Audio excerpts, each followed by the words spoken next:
2 недели пред одлуката дали Северна Македонија ќе добие датум за да почне пристапни преговори со Европската Унија, Финска како претседавач со Советот изрази надеж за позитивен одговор.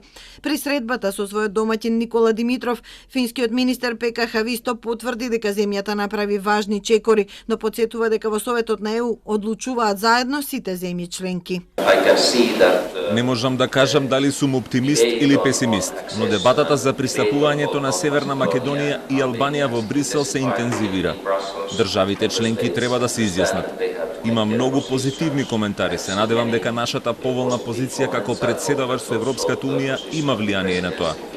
Ние користиме аргумент што е поврзан не само со европските вредности, туку и со картата на Западниот Балкан, кој е во средината на Европа и природно е дел од нашата соработка.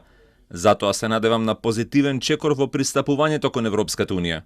Димитров се надева дека финското претседателство ќе биде запаметено по добивањето можност за важен исчекор на евроинтегративниот пат. Потенцира дека добивањето датум за нас ќе значи надеж, финансиска поддршка, но и силен европски мониторинг. Ќе има повеќе надеж, ќе има повеќе прогрес, ќе има поголем економски раст и ако успешно го завршиме тој процес, нема да мора младите да одат во Германија за да по европски начин на живот, туку таков ќе се има дома, во татковината. И немаме баш алтернатива на ова.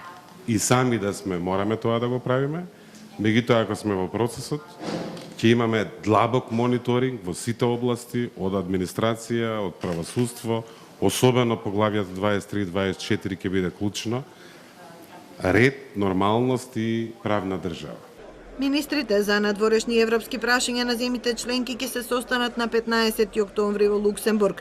Датумот за преговори на Македонија и Албанија ќе биде една од главните теми. По позитивната препорака од Европската комисија, минатата недела имаше успешно гласање во Бундестагот. Франција се уште не се изјаснила, Холандија забележува дека нашата земја има поголем напредок од западниот сосед, што отвара можност за поединечно одлучување. Доколку министрите не се усогласат околу заклучоците, одлуката ќе се очекува од лидерите кои ќе се состанат на 17 и 18 овој месец во Брисел.